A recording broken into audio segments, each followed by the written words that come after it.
बहुत बहुत स्वागत है आप सभी का। आपके साथ मैं हूं अभिलाष मिश्रा। आपकी बात मध्य प्रदेश आप देख रहे हैं। मध्य प्रदेश में एक तरफ बाढ़ से हाहाकार है तो वहीं इस पर सियासत अब चरम पर है। जी हां, ग्वालियर, चंबल समेत कई जिले जलमग्न हैं, लोग बेघर हो गए। वहीं 24 घंटे में 5 पुल बह गए, जबकि कई जगह सड़कें धंस गईं।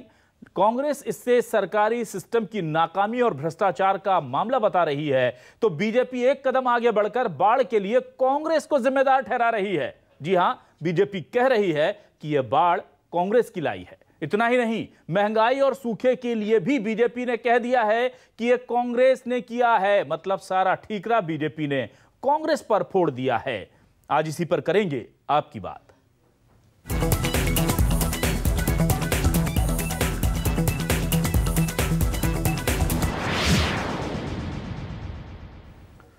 तो आइए सबसे पहले दिखाते हैं आपको कि विपक्ष ने क्या कहा है, क्योंकि विपक्ष का काम है कि जब सरकार किसी मुसीबत में होती है या कहीं कोई दिक्कत होती है लोगों के साथ और सरकार अच्छी चीजें डिलीवर नहीं कर पाती है तो उस पर सवाल उठाए। कांग्रेस ने आज सवाल उठाए हैं। क्या आरोप लगाए हैं कांग्रेस ने, सुनिए।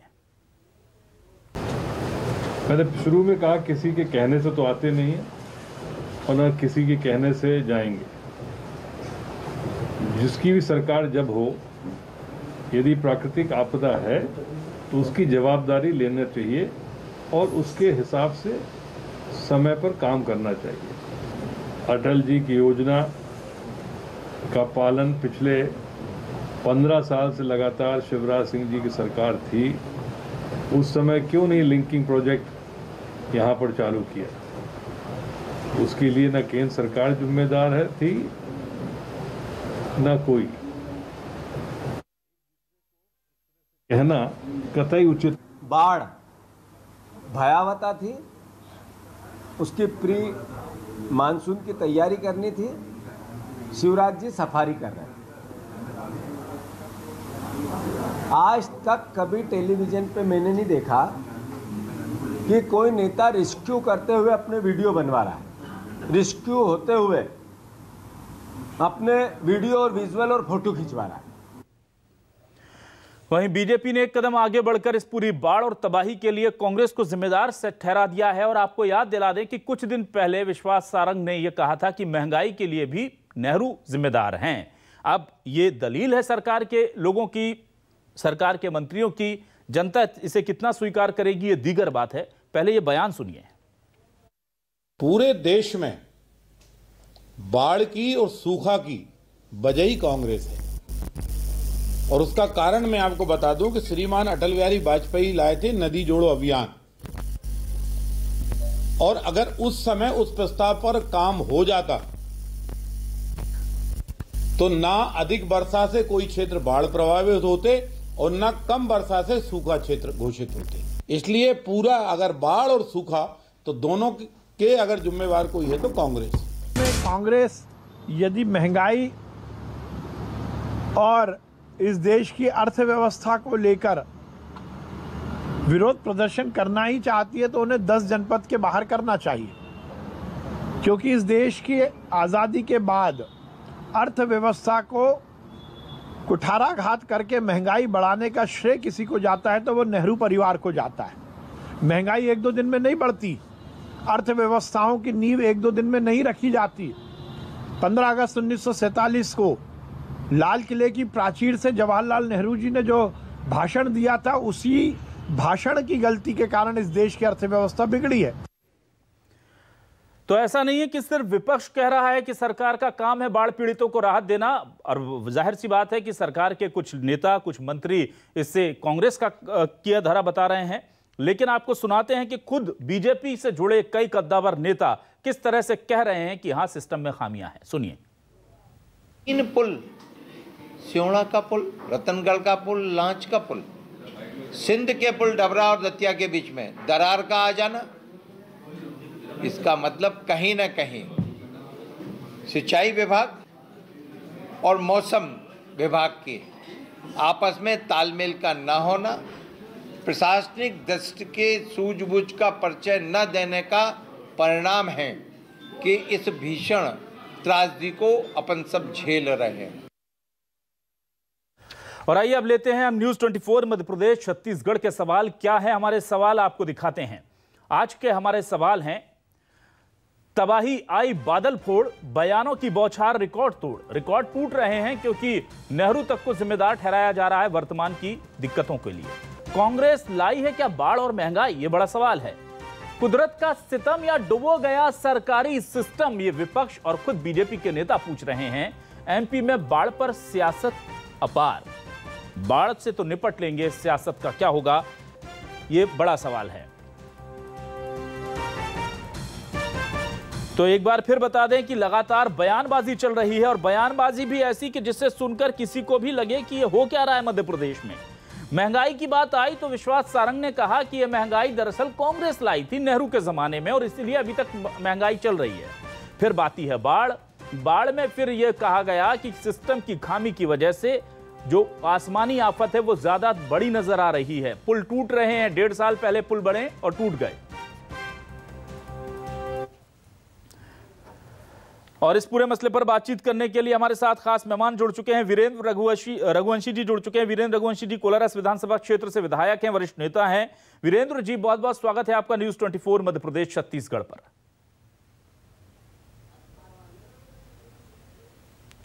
वीरेंद्र जी, मैं आपसे जानना चाह रहा था सर, क्या आपको लगता नहीं कि ये जो बाढ़ आई है ये कुदरत ने जो तांडव मचाया है वो तो ठीक है, लेकिन जिस तरह से नई सड़कें, हाईवे, पुल बह गए हैं उसको लेकर के सिस्टम को भी एक बार देखना चाहिए, उसमें आत्मावलोकन करने की जरूरत है और इसको लेकर के ये स्वीकार करने में बहुत ज्यादा गुरेज नहीं होना चाहिए सरकार को कि हाँ इसकी जांच होना लाजमी है। बिल्कुल, जांच होने में कोई बुराई नहीं है, जांच होना चाहिए, लेकिन मैं इस पर यह भी कहना चाहूँगा कि जिस तरह से अभी अतिवृष्टि का महाप्रकोप आया है, मैं समझता हूं कि कोई भी निर्माण कार्य, चाहे सड़कें हों, पुल हों या कहीं हमारे प्राइवेट व्यक्तिगत लोगों के भवन हों, वो इस क्षमता के बने ही नहीं है जिस क्षमता से आक्रोशित होकर प्रकृति ने नाराजगी दिखाई है। तो इसको हम इससे भी जोड़ना चाहेंगे, पर कहीं खामी दिख रही है और कोई नया निर्माण अभी टूटा है तो जांच से हम इनकार नहीं करते, जांच जरूर होना चाहिए। अगर गलती निर्माण में पाई जाती है तो कार्रवाई भी होना चाहिए, लेकिन ये पक्ष भी हमारे सबके नज़र में होना चाहिए कि जिस तरह से, मैं एक उदाहरण देना चाहूँगा कि ग्रामीण में जो प्रधानमंत्री सड़क बनती है उस पर अगर लोडेड ट्रैफिक निकल जाता है तो निश्चित रूप से वो क्षतिग्रस्त हो जाती है, और हाईवे पर वही बड़ा ट्रक निकलता है तो वो उसके नाप और पैमाने और योग्यता के अनुसार बनाई जाती है। तो इस चीज को भी हमें नजरअंदाज नहीं करना चाहिए। ठीक है, लेकिन आपको क्या लगता है कि महंगाई और बाढ़ के लिए कांग्रेस जिम्मेदार है, जिस तरह से बीजेपी के नेता कह रहे हैं? आप भी यही मानते हैं कि नेहरू जी के कारण महंगाई आई है जो अभी तक बरकरार है और कांग्रेस के कारण बाढ़ आई है जो अभी तक चल रही है? अकेली महंगाई नहीं, जिस पार्टी ने, वो कोई भी पार्टी हो सकती है किसी भी देश में, जिस पार्टी ने अभी तक के पूरे कार्यकाल में 70-80% समय पर शासन किया हो, तो निश्चित रूप से अगर कोई बहुत अच्छाई नजर आती है तो उनको श्रेय दिया जा सकता है, और अगर कोई बड़ी खामी नजर आती है तो लंबा समय शासनकाल करने वाली पार्टी के हिस्से में ये जाना चाहिए। और सबसे अधिक कांग्रेस ने ही शासन किया है, राज किया है। तो वीरेंद्र जी, यहाँ एक बड़ा सवाल है कि जब आपको पता है कि ये खामियां हैं और ये कांग्रेस ने खामियां पैदा की, तो 15 साल तो बीजेपी की सत्ता थी, आप लोगों ने इन्हें दुरुस्त क्यों नहीं किया? क्यों इंतजार करते रहे कि 15 साल बाद बाढ़ आए? दुरुस्त किया है जी, निश्चित रूप से दुरुस्त किया है। हर उस अंतिम छोर के व्यक्ति के पास, गरीब के पास बीजेपी ने पहुंचने की कोशिश की है। अनेक योजनाएं जो माननीय यशस्वी संवेदनशील मुख्यमंत्री शिवराज सिंह जी चौहान की सरकार ने गरीबों के लिए जो किया है 15 साल में, आप उठाकर देखिए, तुलनात्मक गरीबों को जितनी मदद अभी इन 15 साल में हुई है, चाहे वो माननीय मोदी जी की योजनाओं से हो, केंद्र सरकार से, चाहे वो माननीय शिवराज सिंह जी की योजनाओं से हो, जितनी सुविधाएं गरीबों को दी गई हैं वो पिछले उतरे 55 और 60 वर्ष में, सारे 60 वर्ष में भी नहीं दी गई होंगी। आप आंकड़े निकलवाइएगा और जरूर निश्चित रूप से इसका तुलना करें। जो भी लोग टीवी देख रहे हो प्रदेश में, जो भी लोग हमारे डिबेट में बैठे हैं, मैं सभी से ये अनुरोध करना चाहता हूँ कि आंकड़ों का तुलनात्मक हम अध्ययन करें। ठीक है, तो दूध का दूध, पानी का पानी हो जाएगा। ठीक है, लेकिन वीरेंद्र जी यहाँ बताइए एक चीज कि पुल जो है 1.5 साल पहले बना, बीजेपी के शासनकाल में टेंडर हुआ, बना, सब कुछ हुआ, वो बह गया। अब पुल तो बनाया ही ऐसा जाता, और ऐसा नहीं कि इस बाढ़ में केवल एक पुल, सारे ही पुल टूट गए हैं। अगर पुराने पुल खड़े हुए हैं और 1-1.5 साल पुराना पुल टूट गया तो भी आप उसको डिफेंड करेंगे सर, या मानेंगे कि हाँ कुछ गड़बड़ है? यहाँ डिफेंड नहीं करना चाह रहा, मैंने कहा ना कि अगर कोई नया पुल टूटा है तो उसकी जांच भी होनी चाहिए, कहाँ उसमें खामी रह गई है, और कार्रवाई भी होनी चाहिए। लेकिन एक पुल के उदाहरण को देकर हम पूरे विषय को पर्दा नहीं डाल सकते। मैंने ये भी कहा था कि जो आपदा आई है, जो विपत्ति आई है, जिस तरह से मेरे जिले की मैं बात करूंगा, मैं अपने विधानसभा में 3 दिन से लगातार इसी पीड़ित क्षेत्र में लगातार काम कर रहा था। तो हमारे जो बुजुर्ग वहां हैं 80 साल 90 साल वाले, उनका ये कहना था कि हमारे जीवन काल में हमारे अपने कोलरस विधानसभा में इतनी बड़ी विपत्ति और इतनी बड़ी नदियों का बहाव आज तक नहीं आया। तो इतने लंबे 80-90 साल के अनुभव की जब लोग बात करते हैं तो निश्चित रूप से हमें इसको प्राकृतिक आपदा मानकर और भयंकर प्रकोप मानकर अपने इस निर्माण कार्य से केवल तुलना करके और मन को संतोष नहीं करना चाहिए। ठीक है, हमारे साथ वरिष्ठ कांग्रेस के विधायक संजय यादव जी जुड़ चुके हैं। संजय जी, वीरेंद्र रघुवंशी जी हमारे साथ जुड़े हुए हैं, और हमने इससे पहले, आप थोड़ा सा लेट हो गए, लेकिन इससे पहले हमने वो बयान भी सुनवाया जिसमें साफ तौर पर रामेश्वर जी कह रहे हैं कि ये जो बाढ़ आई है ये कांग्रेस के कारण आई है, क्योंकि इन्होंने अटल जी की नदी जोड़ो योजना को नहीं सफल होने दिया। महंगाई जो आई थी, विश्वास सारंग जी कह रहे थे वो नेहरू जी लाए थे। तो आप लोग अभी तक सर क्यों ऐसा कर रहे हैं? सत्ता के बाहर रह करके भी इतना प्रभाव है आपका। इनके बेतुके बयान जी, इनके उल जुलूल, भारतीय जनता पार्टी अगर अपनी बात करती है तो ऐसे लोगों को तो पार्टी से बाहर करना चाहिए जिनको बोलने का तरीका भी नहीं मालूम। मैं अगर कहूं, क्योंकि हमारा संदेश ये नहीं है कि हम किसी पे आरोप प्रत्यारोप लगाएं। इस समय बाढ़ में सरकार की जो खामी है, 17 साल से आप शासन कर रहे हैं, अगर 17 साल के आपके पापों की सजा आज वहां की जनता भुगत रही है, भारतीय जनता पार्टी के पापों की सजा आज ग्वालियर चंबल की जनता भुगत रही है, क्योंकि इनके कर्म ऐसे थे। इन्होंने किस तरह से पुल बनाए, और अवैध उत्खनन इसमें बहुत बड़ा कारण है, जिसकी दूसरे पूर्ण रूप से भारतीय जनता पार्टी है। और मैं रामेश्वर शर्मा की बात का जवाब या विश्वास सारंग की बात का जवाब उसी तरीके से दूंगा जिस तरीके से उन्होंने कहा है कि अगर इसकी दोषी कांग्रेस है तो रामेश्वर शर्मा अगर पैदा हुए और विश्वास सारंग जैसे पैदा हुए तो उसकी दोषी भी कांग्रेस है, क्योंकि एक नहीं, ये बहुत पर्सनल सर संजय जी, ये बहुत पर्सनल कमेंट है संजय जी प्लीज। लेकिन हाँ, ये जरूर हम जानना चाहते हैं कि कैसे 15-16 साल तक सत्ता में रहने के बाद महंगाई और बाढ़ जैसी चीजों को लेकर कांग्रेस के ऊपर बोला जा सकता है। वीरेंद्र जी, एक तरफ तो आप ये कह रहे हैं कि 70 साल में ऐसी बाढ़ नहीं आई, ये बात आपने कही, मैंने नहीं कही सर, आप खुद कह रहे हैं, आपके नेता कह रहे हैं। बिल्कुल जिन जिलों में आई है उन जिलों की हमारे बुजुर्गों के मुख से हम 3 दिन से लगातार सुन रहे हैं। ठीक है, क्योंकि लगातार ग्रामीण क्षेत्र में और बाढ़ क्षेत्र में ही थे। ठीक है, आज हमारे मेरे विधानसभा में रेस्क्यू ऑपरेशन पूरा हुआ है। ठीक है, आज ही मैं लौटा हूँ 3 दिन में यहाँ छुपरी। ठीक है वीरेंद्र जी, 70 साल से आप इन्हें ऐसी बाढ़ इस इलाके ने नहीं देखी, और मुझे लगता नहीं, जहां तक मेरी जानकारी, गणित मेरा थोड़ा वीक है, लेकिन 70 साल से ज्यादा तो राज नहीं किया कांग्रेस ने। मतलब 70 साल पहले जब कांग्रेस नहीं थी तब भी ऐसी बाढ़ आती थी, और कांग्रेस के आने के बाद 70 साल तक ऐसी बाढ़ नहीं आई, लेकिन फिर भी जिम्मेदार कांग्रेस है। सर ये थोड़ा समझाइए दर्शकों को सर, कैसे है? नहीं, केवल पुल के निर्माण को लेकर के पूरी चर्चा को सीमित कर देना मैं समझता हूं ये उचित नहीं होगा। अगर डिबेट में कांग्रेस और भाजपा के विकास कार्यों की, या कांग्रेस ने कम किए भाजपा ने ज्यादा किए, इसको लेकर के हम एक पुल के 1.5 साल के निर्माण को लेकर के इसमें बंद नहीं सकते हैं। अगर विषय पर चर्चा हो रही है तो पूरे कार्यकाल पर चर्चा होना चाहिए और सारे विषयों को देखा जाना चाहिए। माननीय विश्वास सारंग जी, माननीय रामेश्वर जी ने केवल एक पुल को लेकर के अपना बयान नहीं दिया है, उन्होंने पूरे आज तक के 72 और 74 साल का जो लोकतंत्र का समय है उसमें अधिकतम जिस पार्टी ने सत्ता प्रदेश और देश में चलाई है, अगर चर्चा होनी चाहिए तो उस पर भी होनी चाहिए। और तुलनात्मक दृष्टि से इन 14 सालों में, 15 सालों में प्रदेश में और 7 वर्ष में भारतवर्ष में आदरणीय मोदी जी के नेतृत्व वाली एनडीए और भारतीय जनता पार्टी की सरकार ने जो विकास के काम किए हैं, जो गरीब को अंतिम छोर के व्यक्ति को, वीरेंद्र जी, नदी जोड़ो महत्वाकांक्षी योजना है वीरेंद्र जी, जो अटल जी का सपना भी थी।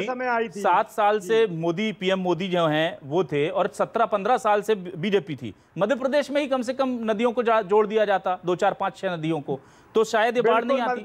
मध्य प्रदेश में आदरणीय शिवराज सिंह जी चौहान ने नदियों को जोड़ने का काम प्रारंभ किया है। हाँ। और एक नदी को जोड़ा भी है, दूसरी पर काम भी चल रहा है। सर वो जो जोड़ा है सर, वो पंप से वाटर को अपलिफ्ट किया गया है। जिस तरह से जोड़ा गया है वो इस मकसद को कभी पूरा नहीं कर पाएगा जिस मकसद की बात आप कर रहे हैं। संजय जी, मैं ठीक कह रहा हूं अगर मेरी जानकारी सही है तो? बिल्कुल प्रदीप जी, आप बहुत अच्छी बात कह रहे हैं। और अटल जी की योजना की हम सराहना करते रहे कि मोदी जी उसको अमली जामा नहीं पहना पाए। निश्चित रूप से डॉक्टर मनमोहन जी निश्चित रूप से पहनाएंगे। आदरणीय मोदी जी की सरकार को अभी अनेक वर्षों तक भारत की जनता बिठाने वाली है। आप चिंता नहीं करें, नदियों को जोड़ने का भी संपूर्ण काम भारतीय जनता पार्टी ही करेगी। मैंने पूरी बात आपकी सुनी, आप मेरी बात सुनिए।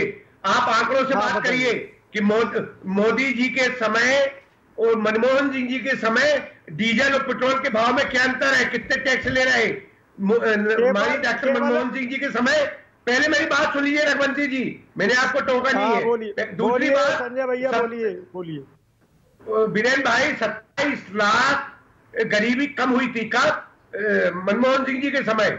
मोदी जी के समय 30 लाख फिर बढ़ गई, 27 करोड़ 30 करोड़। तो मोदी दोषी है कि इसमें मनमोहन सिंह जी दोषी, कांग्रेस दोषी है? आज मध्य प्रदेश के या भारत देश के कितने बुरे हाल है, इसके दोषी तो मोदी जी हुए ना वर्तमान स्थितियों के।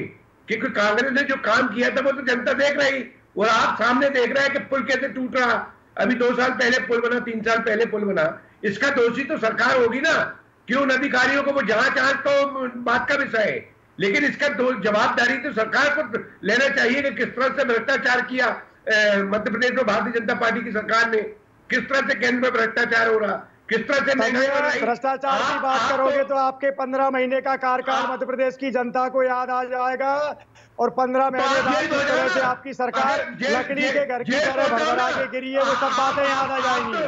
आप आरोप लगाने के पहले जरा ध्यान कर लें कि अभी से 1.25 साल पहले कांग्रेस की सरकार के नेतृत्व में मैं विधायक था, आज भी मैं विधायक हूँ। 2.5 वर्ष का टाइम हुआ है, वल्लभ भवन को दलालों का अड्डा बनाया हुआ था। मैं स्वयं इस बात का साक्षी हूँ।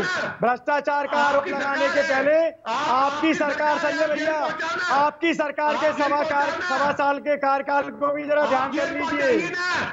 ई टेंडरिंग घोटाला किसने किया, डंपर घोटाला किसने किया? आप ऐसा आपदा आई है, और आप वल्लभ भवन के सीसीटीवी कैमरे निकलवा के देख लीजिए, दलालों का मेला भरता था। माननीय कमलनाथ जी के ओएसडी 100 करोड़ नकद लेकर के पकड़े गए थे। ये छुपा नहीं है, रिकॉर्ड में नहीं। बीरेन भाई, आप जांच कराइए ना। आरोप लगाने के पहले अपनी गलेबान में झांकना चाहिए संजय भैया। मैं तो स्पष्ट रूप से कह, बीरेन भाई आप जांच करवाइए ना, जेल पहुंचाइए ना। अगर कांग्रेस में भ्रष्टाचार की सरकार है ना, बिल्कुल जांच भी हुई थी, नकद भी बरामद हुआ था और सैकड़ों करोड़ के लेन-देन के हवाला के कागजात भी जब्त हुए थे। ना इतिहास, मैं आरोप नहीं लगा रहा। इतिहास को छोड़ते हैं सर, हम अब वर्तमान और भविष्य पर आते हैं। संजय जी, मैं ये जानना चाह रहा था, चलिए जो बाढ़ आई वो प्राकृतिक आपदा है, मान सकते हैं, और वो दिख भी रहा है जिस तरह से वीरेंद्र जी कह रहे हैं। सभी लोग जानते हैं कि 60-70 सालों में इतनी बाढ़ उस अंचल में कम से कम नहीं आई थी। लेकिन उसके बाद जो हमारे डिजास्टर्स मैनेजमेंट टीम को एक्शन लेना चाहिए, उनके पास जो संसाधन होने चाहिए, ऐसी परिस्थितियों के लिए जो हमारी प्रिपेयर्डनेस होनी चाहिए, जो हमारी तैयारी होनी चाहिए, क्या आप उससे संतुष्ट हैं जिस तरह से राहत और बचाव कार्य पहुंचे हैं लोगों तक? हालांकि खुद सीएम पहुंचे। उदाहरण अपने जिले का और अपना उदाहरण देना चाहता हूँ। जिस वक्त हमारे यहाँ बाढ़ आई ना, वीरेंद्र जी आपके पास आऊंगा, एक बार संजय जी से पूछ लेते हैं पहले, क्या वो संतुष्ट है विपक्ष? जी देखिए, मैं बीरेन जी की बात से इसलिए कुछ हद तक सहमत हूं कि वो क्षेत्र के हैं, उनको ज्यादा जानकारी उस क्षेत्र की। जहां तक जो बात है हम लोग ये देख रहे हैं आपके माध्यम से या मीडिया के माध्यम से, इसमें कहीं ना कहीं पूर्ण रूप से दोषी सरकार भी होती है, क्योंकि प्रशासनिक अमला ने पहले से ये चेतावनी नहीं दी या हालात के बारे में विभाग ने नहीं बताया, उसका दोष तो किसी न किसी को लेना पड़ेगा। और आज जो आरोप प्रत्यारोप लगा रहे हैं उनको मुख्यमंत्री जी का सहयोग करना चाहिए। मुख्यमंत्री मेहनत कर रहे हैं, लेकिन इनका दिमाग तो अभी लगा है अन्न उत्सव मनाने में 7 तारीख की तैयारी। एक तरफ पूरे मध्य प्रदेश में बाढ़ आपदा आई है और आप सरकारी के पैसे से गरीबों को मजाक उड़ाने जा रहे हैं 7 तारीख को। तो आपको सबसे पहले, अगर आपको इतनी चिंता है तो आप वो कार्यक्रम निरस्त करिए और जैसा बढ़ता रहा राशन जैसा बढ़ने दीजिए, उसमें आप उत्सव मनाने क्यों जा रहे हैं? इससे स्पष्ट होता है कि भारतीय जनता पार्टी की रुचि सिर्फ प्रचार प्रसार में है, गरीबों का मजाक उड़ाने में है। और इन लोगों ने जिस तरह से सत्ता और शासन चलाया है, आज बेलगाम हो गई है सरकार। उस सत्ता प्रशासनिक जो अधिकारी है वो शासन के नियंत्रण में नहीं है, सत्ता के नियंत्रण में नहीं है। इसलिए इस तरह की स्थितियां बन रही। जिस तरह से कोरोना की स्थिति बनी रही उसकी तैयारी नहीं कर पाए थे, इसलिए बाढ़ जहां आ रही है उसकी कोई इन्होंने तैयारी नहीं की। और अवैध उत्खनन भी बहुत बड़ा कारण है कि नदियां मोड़ दी गई। ठीक है वीरेंद्र जी, आपसे जानना चाहता हूं कि आप संतुष्ट हैं, क्योंकि आपकी जनता को, कम से कम आपके विधानसभा क्षेत्र की जनता को ये जवाब आपको देना होगा कि जब ये जो महामारी की दौर था, चाहे कोरोना हो या अभी ये जो प्राकृतिक आपदा है, क्या सरकार को जिस तरह आगे बढ़कर मदद करनी थी वो की है? लोग संतुष्ट हैं आपके क्षेत्र में? निश्चित रूप से मैं कहना चाहता हूं, चाहे तो वो कोविड-19 का संक्रमण का दौर रहा हो पूरे प्रदेश के अंदर, जिस तरह से आदरणीय मोदी जी ने, आदरणीय शिवराज सिंह जी ने, यशस्वी हमारे मुख्यमंत्री जी ने जिस तरह से कंट्रोल किया था, अधिक से अधिक ऑक्सीजन की सप्लाई, मेडिसिन की सप्लाई हम लोगों को पर्याप्त मिली है यहाँ। और हम वर्तमान में बात करें बाढ़ की, तो बाढ़ के मैं स्वयं इस बात का गवाह हूँ। मेरा जिला और मेरे आसपास के 3 जिलों में ही आई है, चाहे वो गुना हो, शिवपुरी हो, सोपोर हो या भिंड हो, ग्वालियर हो। ग्वालियर का एक डबरा भितरवार का इलाका, नरवर का, जो हमारे जिले से लगता है, ये सारे के सारे हमारे यहाँ से जाने वाली दोनों नदियां जो मेरे विधानसभा से ही निकली हैं, सिंध नदी है और हमारी कूनो नदी है जो सोपर होकर जाती है। अधिकतम बाढ़ का प्रकोप इसी में था। तो मैं आपको बता देना चाहता हूँ, मैं धन्यवाद देना चाहता हूँ माननीय मुख्यमंत्री जी का, कि जिस दिन बाढ़ आई उसी दिन रात को 3 हेलीकॉप्टर और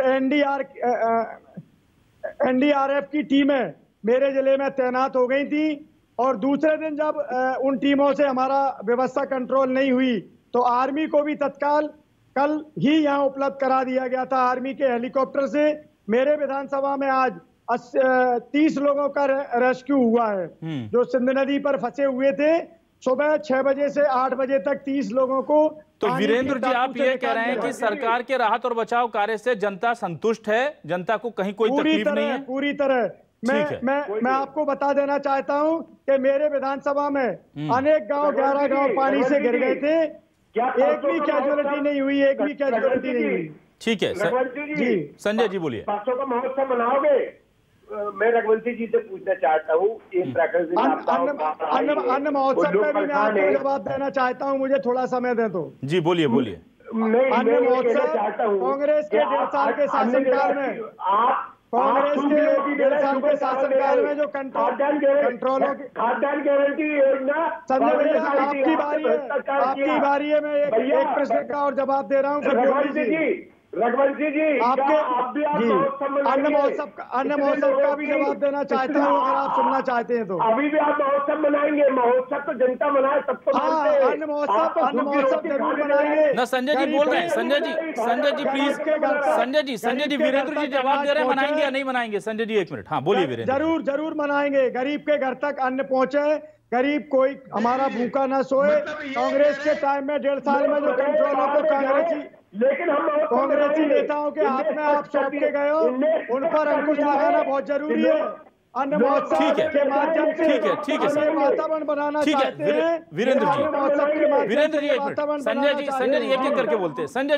संजय जी जरूर मनाएंगे, चाहते हैं कि सबके घर तक अन्न पहुंचे और इसके लिए महोत्सव मनाएंगे। आपको उस पर कोई आपत्ति है? मुझे इस बात की आपत्ति कि सरकारी पैसे से जनता महोत्सव नहीं मना रही। भाजपा महोत्सव सरकारी पैसा गरीब के उत्थान के लिए होता है संजय भैया। अगर अंतिम छोर के व्यक्ति की व्यवस्था बनाने में सरकारी पैसा खर्च हो रहा है तो मैं तो आग्रह करूंगा मुख्यमंत्री जी से और ज्यादा ठीक है सर, निर्भर बनाने के लिए पूरी सरकार का खजाना भी खर्च हो जाए। ठीक है सर, ठीक है। बाढ़ से, ठीक है सर, बाढ़ से सर, संजय जी, वीरेंद्र जी, बाढ़ की इस विभीषिका में क्या अन्न महोत्सव मनाना जरूरी है? बाढ़ की इस विभीषिका में क्या कांग्रेस के 70 साल पुराने कार्यकाल को याद दिलाना जरूरी है? और बाढ़ की इस विभीषिका में आप अन्य लोगों तक पहुंचाएं, क्योंकि कल हम देख रहे थे गृह मंत्री चिंता जता रहे थे, खुद नरोत्तम मिश्रा, कि जो लोगों का राशन है वो सड़ जाएगा, खराब हो जाएगा, लेकिन आप अन्न पहुंचाएं। इस विभीषिका में क्या महोत्सव मनाना जरूरी है? महोत्सव होना उस पर आपत्ति हो सकती है विपक्ष को हो तो, लेकिन सीधे तौर पर नहीं होनी चाहिए, क्योंकि अगर अन्न पहुंचाया जा रहा है तो अच्छी बात है, बशर्ते कि ये पहुंच जाए। और कांग्रेस जाहिर सी बात है कि इस वक्त हतप्रभ भी है और हमलावर भी है, क्योंकि जिस तरह से अब बयानों के तीर चल रहे हैं, ऐसा लग रहा है कि इतिहास की कब्रें खोद खोद कर मुद्दे निकालकर बीजेपी अब डिफेंड करने की कोशिश कर रही है। हालांकि बाढ़ और कोरोना महामारी दोनों इंसानों के हाथ में नहीं था, लेकिन फिर भी जो हम कर सकते थे क्या वो हमने किया, ये बड़ा सवाल है। आज आपकी बात में इतना ही। संजय यादव जी बहुत बहुत शुक्रिया आपका हमसे जुड़ने के लिए, और वीरेंद्र रघुवंशी जी आपका भी बहुत बहुत शुक्रिया हमारे साथ डिबेट का खास हिस्सा बनने के लिए। तमाम दर्शकों का भी बहुत शुक्रिया।